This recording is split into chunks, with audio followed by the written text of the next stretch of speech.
Hey everybody, welcome to Cats on Film Pod. I'm your host, Ray Island, here with my co-host, Skipper. Thanks for joining us every Tuesday as we review cats in film. There will be spoilers.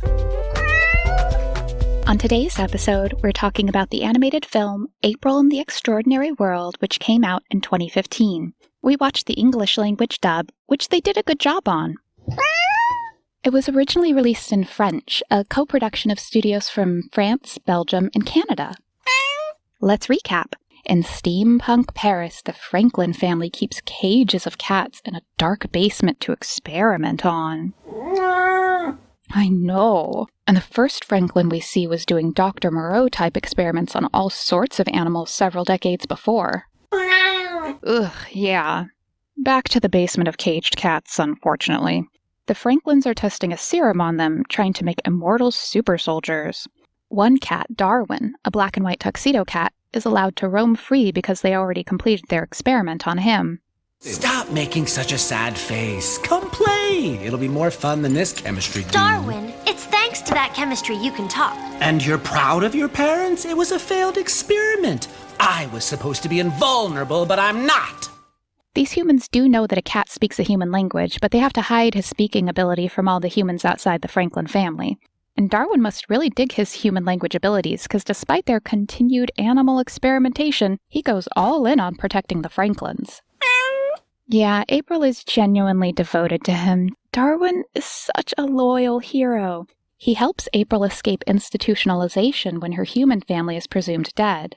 Darwin helps raise her, reading her bedtime stories like Puss in Boots, and even advising her on scientific experiments. Such a smart kitty. All he needed was human language to read all those books, and he understands them perfectly. Unfortunately, living in such a smoggy city really wears on Darwin, as it does many people in Paris, judging by all the gas masks, even on little pet dogs.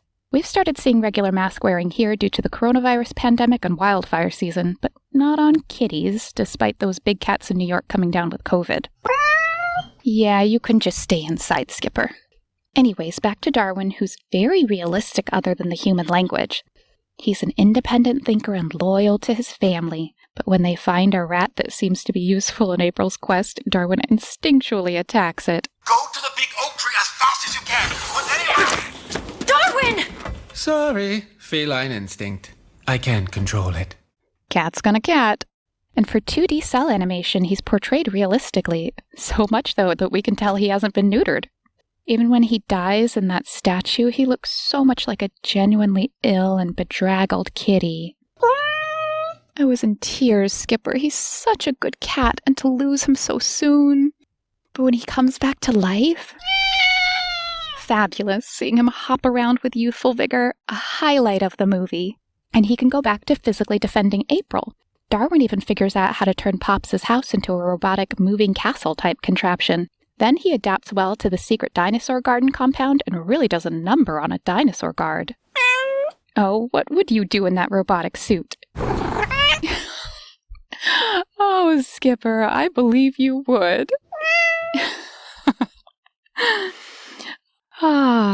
Anyways, Darwin demonstrates his immortality again when he has to survive a laser blast to the chest. Well, yes, he does technically die, but comes back to life, 2 of his 9 lives down. Then he completely saves the day. The humans contribute, but without Darwin, this would be a tragedy. And after the rocket is launched and Darwin seems to die yet again, that's a tragedy on its own. Yes, but I doubt even an immortal cat can come back from being vaporized in a nuclear blast. He is very lucky to get to the moon in one piece. Heroes do tend to have extraordinary luck, and the ability to make the most of it. Wait, something's moving up ahead. I'm not alone. What took you so long? April, I'm coming! 60 years alone on the moon. Maybe he was floating through space trying to get to the moon for some of that time. Once we see Darwin there, it is so fun to see him bounding across the green lunar hills, curious and loyal to the end. You're right. Not his end, just the movie's end. And just before the closing credits, we do get to see family photos up in April's house. There's one of a ginger cat surrounded by dangerous chemicals, presumably in a lab. Maybe another scientist cat. Well, Skipper, what's your review of how cats are represented in April in the Extraordinary World? Only 3 out of 4 paws, but Darwin's the best, an absolute hero. Oh, yes, the animal experimentation. And the serum only working on cats, rats, and plants, as far as we know, is a good reminder that testing products for humans on animals may not even be useful for the humans. Absolutely not at all worth it. Thank you for listening to Cats on Film Pod. Know someone who loves science? Share this episode with them. Cats on Film Pod is voiced and produced by Ray Island, with the music by The Dose Man and additional sounds from freesound.org. Follow us online at Cats on Film Pod on Instagram, Twitter, and Podfan. Cats on Film Pod.